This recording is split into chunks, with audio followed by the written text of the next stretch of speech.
de volta, dando continuidade ao programa Roda Livre, que estamos entrevistando o professor Luiz Carlos, ele que foi vereador de Natal e é filiado ao MDB e parece que ele é pré-candidato a deputado estadual. Mas vamos passar a palavra agora para Joaquim Pinheiro. Eu sou testemunha do trabalho do professor Luiz lá na Câmara Municipal, foi um bom vereador assíduo, né?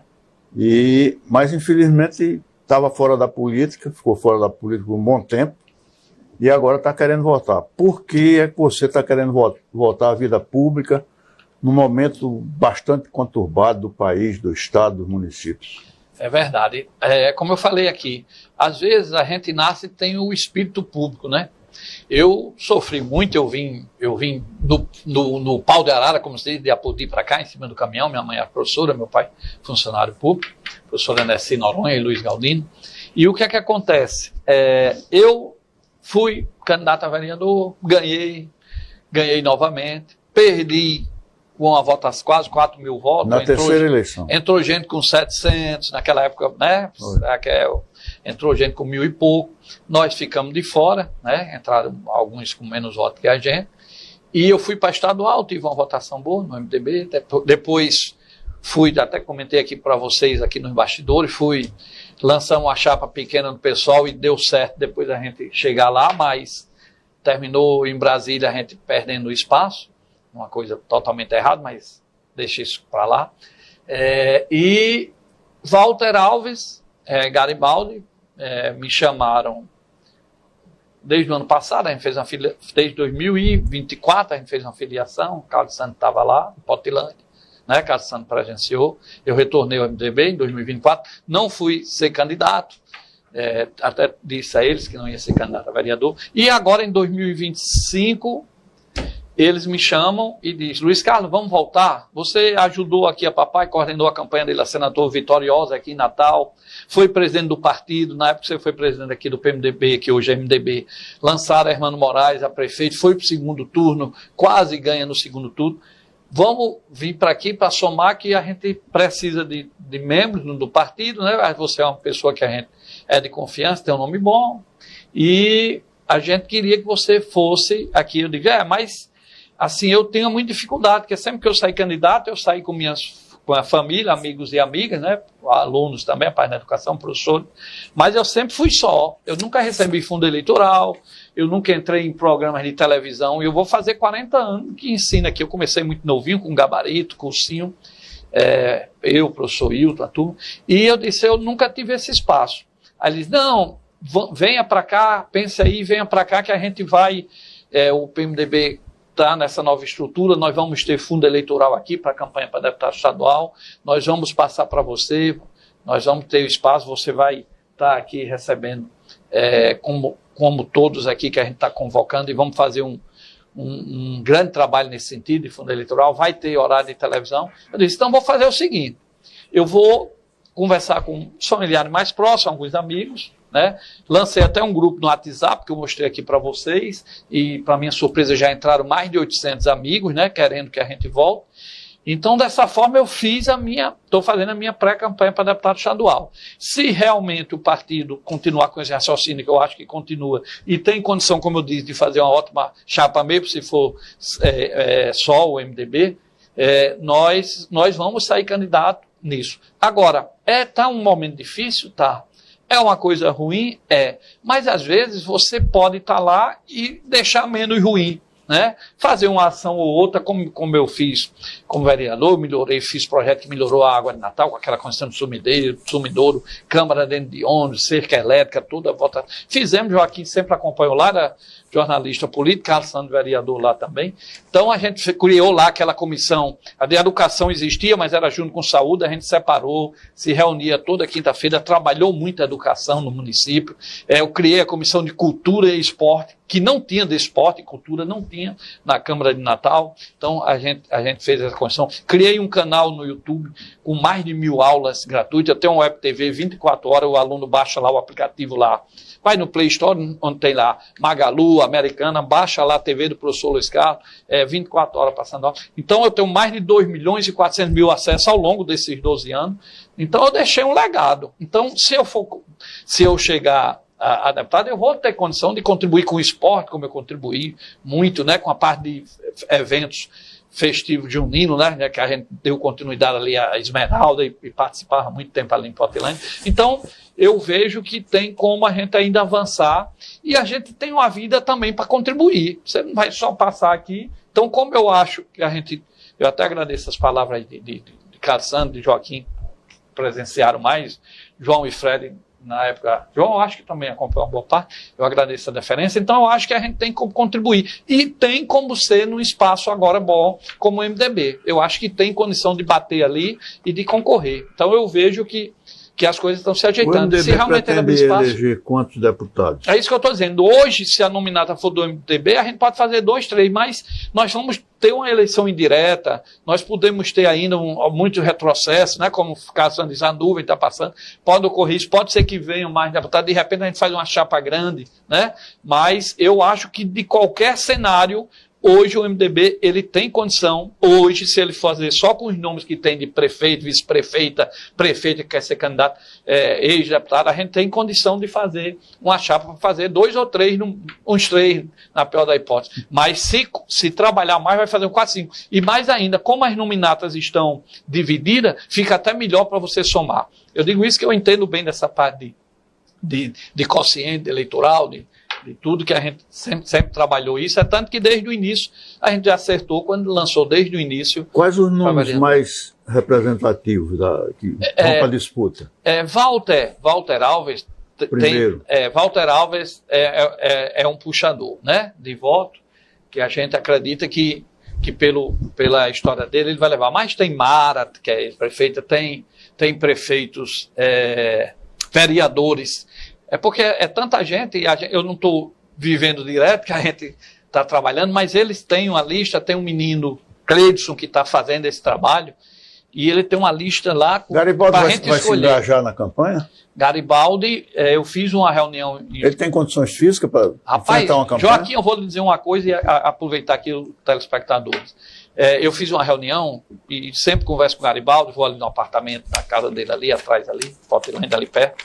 E Garibaldi hoje, eu coordenei a campanha de Garibaldi aqui em Natal, há 10 anos atrás, 12. Hoje, Garibaldi, com esse resultado dele não ter ganho, embora ter sido o mais votado, né, um dos mais votados, era para ter sido eleito, fosse o mais votado, ele está bem melhor. Garibaldi hoje está bem melhor, a gente conversa, está mais esperto. Ele pegou essas férias e rejuvenesceu. Eu estou lhe dizendo isso porque eu acompanhei, eu via... Porque uma coisa é você ser governador, é ser presidente de Senado, é ser deputado, e aquela ruma de tensão, todo mundo procurando. Então o Garibaldi hoje chega, Luiz, vamos assistir o jogo do Flamengo. Aí o Elton, que é o colega dele, é botafoguense, eu já sou fluminense. Então ele já... Não, o jogo eu já vou assistir. Então, quer dizer, ele deu uma renovada. E hoje Garibaldi está super tranquilo, super consciente. Você acha que tem essa influência toda ainda, mesmo sem mandato? Porque segundo Zé Adesso, o ex-deputado Zé Adesso, político sem mandato, só quem bate nas costas dele é o vento. É verdade. Mas, Joaquim, Garibaldi, o cara vai para o Senado. O Rio Grande do Norte, desse tamanho, com 2 milhões de eleitores, tem 100 e tanto, não é nem bem pouquinho representa eleitor. Chega lá, o cara é presidente de Senado, nós tivemos Geraldo Melo, saudoso Geraldo Melo, vice-presidente do Senado. Então, Garibaldi, ele tem um nome muito bom. Me dê Garibaldi para eu fazer umas carreadas em determinadas, porque eu coordenei a campanha de Garibaldi aqui em Natal, mas terminou a gente indo para Pudi, eu fui, que eu nasci lá, e fui com ele, era o povo, aí vamos para o interior, a gente passava de 2 horas da manhã no interior, sem som, que não podia ter mais som, mas tinha que ir um interior a 40 minutos, tinha que ir na estrada, chegava lá, subia, porque o povo estava esperando, no combustível. Então, Garibaldi tem um serviço prestado, e o pessoal sentiu a derrota dele, e se você usar ele dá muito voto, dá muito mais do que está pagando liderança aí, algumas coisas. Eu me lembro que uma vez eu cheguei para Garibaldi, quando o Garibaldi chamou para coordenar a campanha, aí estava ele, Paulo Davi, a turma, diz, Luiz, vamos coordenar aqui em Natal, que interior eu estou bom, ajuda aqui em Natal a nossa campanha. Aí eu digo, tá certo. Aí eu fui olhar, a Garibaldi viu me Agripino. Rapaz, Vilma e Agripino, andava Agripino mais rápido, andava não sei quantas ruas, Garibaldi só andava uma rua em Nova Descoberta. Eu digo, tem alguma coisa errada.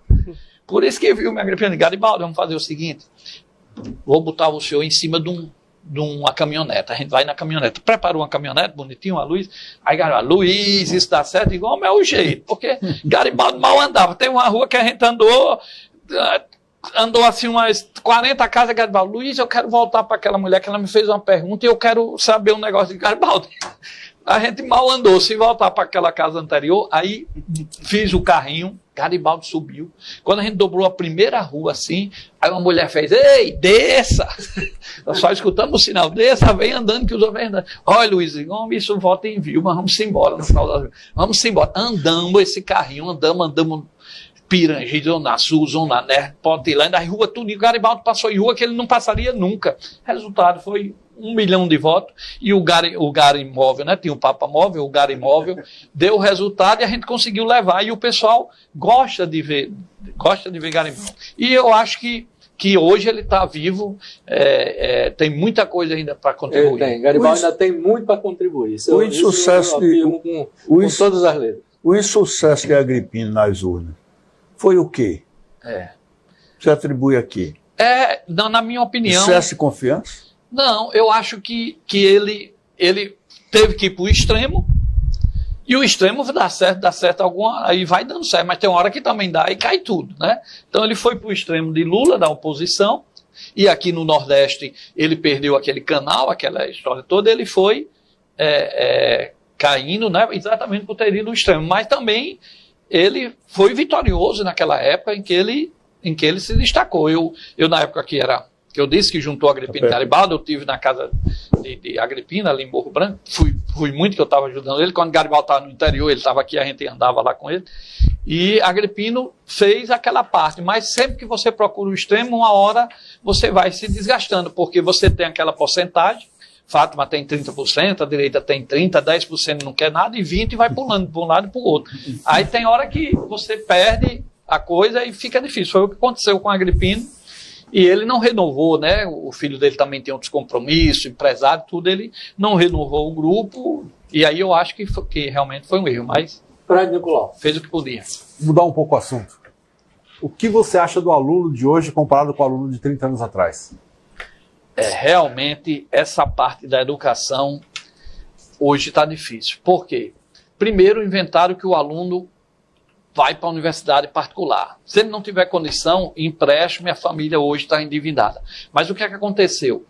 Não se preocuparam em botar um certo obstáculo. O aluno hoje ele entra quase sem fazer vestibular em qualquer universidade. E isso tirou aquele limite do aluno estudar. Então, na hora que tira o limite, eu fui aluno da rede estadual a vida toda, depois passei em engenharia elétrica na UFRN, fiz física para ensinar, que mamãe era professora, eu vivia me levando para o estadual, eu fui ser professor. Aí fiz pós-graduação em ciências políticas, gestão pública, física, química, inteligência artificial, ciência de dados, aí mestrado em física também. Então, o que é que acontece? Eu mesmo não tinha estudado com a facilidade, a gente estudou porque só tinha na época federal, e tinha que estudar. Então, os cursinhos aqui em Natal era muito importante, porque o pessoal que terminava o ensino médio, ele ia para ali e fazia uma revisão. No mínimo, se ele não entrar na universidade, ele estava mais preparado para assumir o emprego e se destacar lá.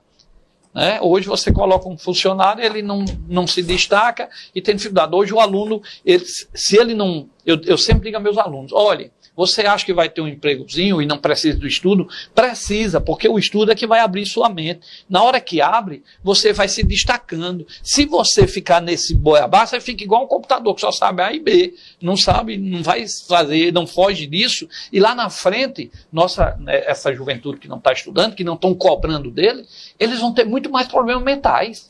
Eu não sou especialista nisso, né?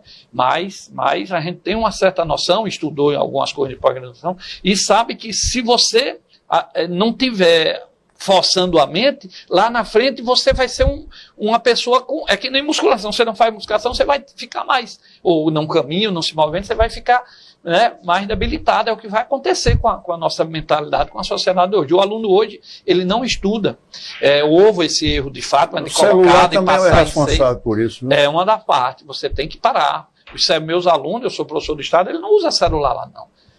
É lei, tem que cumprir. Diretor não pode liberar, porque é uma lei nem governador, nem ninguém. Tem que prestar atenção. Não quiser prestar, mas pelo menos não está desviando. Então, aí depois você vai conquistando pelo olhar. Porque eu fui aluno de escola pública. O que fez eu aprender é eu prestar atenção. Quer ser inteligente, presta atenção. Cada aula você prestando atenção um pouquinho, durante o dia, durante o ano, você já é outra cabeça. Agora, se você não presta atenção, acha que vai passar em tudo. Então, o Fátima botou esse decreto, ou essa portaria, de o aluno ser reprovado até 6 disciplinas, podia ser para passar de ano. Né? Depois vem o pé de meia, se você passar, ganha um dinheiro. Eu, quando fui aluno de escola pública, a gente chegou a receber um pé de meia na época lá dos militares. Esse pé de meia estão chamando pé de chulé. Era o crédito educativo na época que pagava, né? Na época da ditadura tinha um...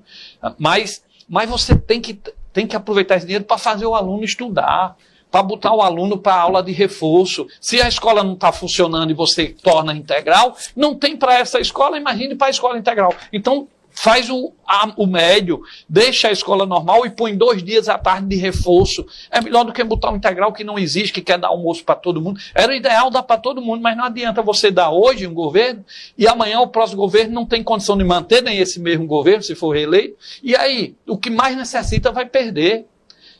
Então, o aluno, ele tem que ter limite, ele tem que cobrar, tem que fazer ele estudar. E isso é um dos motivos que eu quero ser, que hoje eu sou pré-candidato, Joaquim botou, porque eu quero dar voz a isso.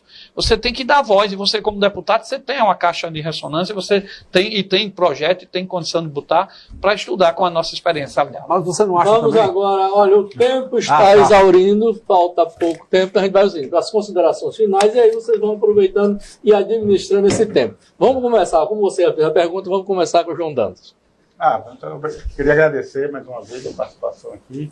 Eu queria rapidamente perguntar ao professor Luiz Carlos, né, se, pegando um gancho nele, rapidamente, o que é que você acha da inteligência artificial aí na educação? Não, é uma boa opção, agora tem que ser trabalhada. É como um computador, como um celular, você tem que ser trabalhado pedagogicamente. A inteligência artificial é boa, mas você tem que trabalhar, senão você fica jogando e ele vai até responder o que você está... Se você não sabe fazer uma pergunta boa ou não sabe construir a pergunta, ele vai lhe dar uma resposta errada também. Então, é importante o aluno ter base. Agora, tem que ser usado assim, como uma ferramenta, como calculadora, como tudo foi um dia. Essa memória artificial não faz com que as pessoas fiquem mais preguiçosas e bota o sistema, a própria memória, para poder fazer o serviço no lugar dele? Ele pode ficar mais preguiçoso, mas se ele tiver força de vontade, ele pode ficar melhor ainda, porque ele vai ter um aliado ali para ele, para ler, para estudar, para ele questionar, entendeu? Fred, Nicolau, suas considerações e... Isso, então, parece que hoje não é uma coisa boa você se destacar do que você faz no estudo, né? Parece que pega mal, melhor ficar todo mundo assim, né? E eu queria que você falasse rapidíssimo sobre isso daí, né? E também agradecer a nossa audiência, principalmente, e a oportunidade de estar aqui com vocês. Beleza. Hoje em dia, o aluno, a maioria já vai passar com a lata de leite, entra ali. Tem universidade particular boa, mas também se o aluno não foi bom, não tem como ela desenvolver, né? E tem algumas que realmente não vale a pena ir. Então, o aluno, ele vai quando alguém se destaca, ele fica até todo mundo olhando assim, porque ele está fora da curva, né?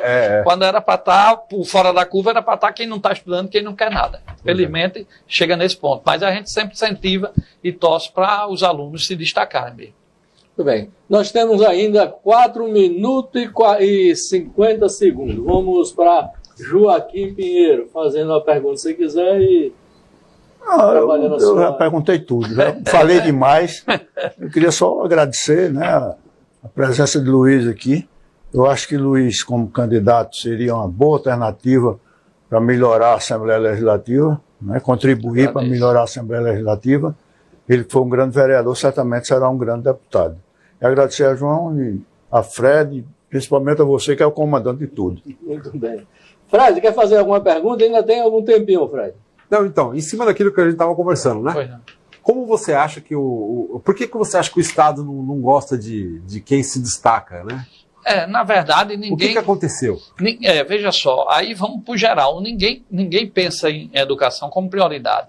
Porque na hora que você educar o aluno da escola estadual, ele vai concorrer com os filhos dos alunos de escola particular, e tem gente que acha isso ruim, mas não é, você tem que dar, porque vai ter concorrência, mas tem espaço de outros cantos também. Sim. Você não pode querer aquela educação não ter prioridade, porque vai prejudicar em termos de segurança.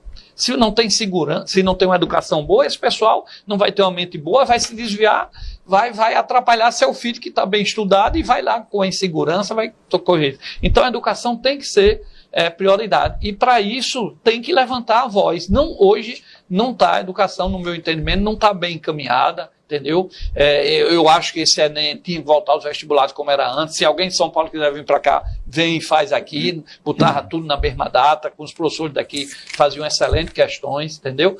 Hoje o Enem ele é usado, controlado politicamente por um governo A ou B, que ali pode vazar A ou B, como a gente vê vazando questões, pode estar ajudando a um grupo ou a outro, entendeu? Então, a gente tem que levar a educação uma coisa a sério, e se estava funcionando bem, continuava. Quando o Enem foi construído por FHC, ele era para ter continuado como era, e não ser um processo como é agora, em toda a universidade, era só para consulta. E para fechar, o Plano Nacional da Educação que o FHC criou em 2000, em 2010 era para ser revisto, não foi só em 2014, 4 anos arquivado, e agora era para ter sido em 2024, não foi, está sem votar, talvez vai em 2026. Aí quem é que está cuidando da educação se você não cuida de um programa desse, que é um Plano Nacional da Educação, deixa arquivado 4 e já vai mais 2 anos. E ninguém levanta essa voz. Onde é que você vê isso, dizendo isso? No meu tempo, Fátima ia lá para a Câmara, com o vereador, nós fizemos audiência, botamos em disquete, botamos proposta e entregou em 2010 para levar lá, ela era presidente, para contribuir com o Plano Nacional da Educação.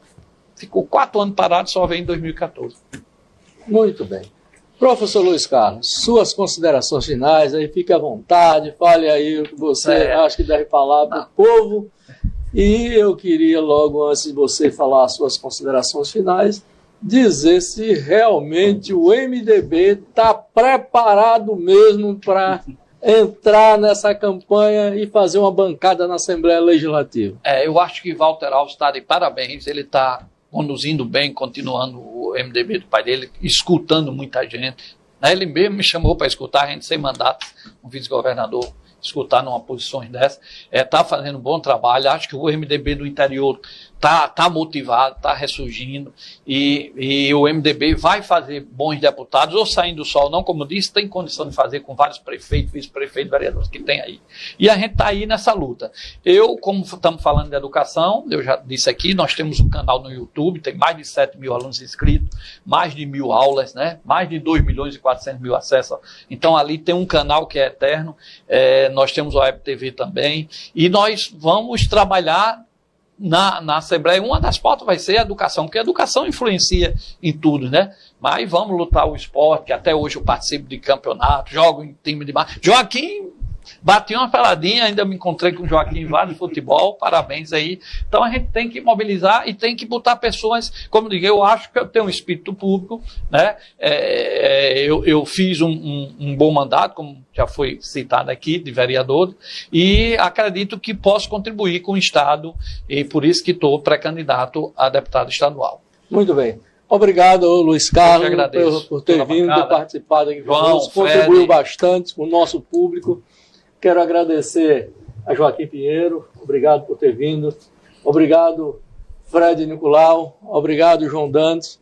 E eu quero agradecer a você pela sua companhia, pela sua audiência, dizer que essa bancada aqui realmente se preocupa e quer levar o melhor sempre para você. Continue com a programação da TV Futuro, logo em seguida vai ter show e depois o Jornal da Cultura. Lembrando que amanhã, aliás, sexta-feira, amanhã é quinta, sexta-feira, tem um novo Roda Livre com outro convidado, tá certo? E lembrando que esse programa tem o apoio de Fé Comércio e Sesc. Agradeço a todos, fique com Deus, continue com a programação da TV Futuro e até mais, até sexta-feira. Tchau!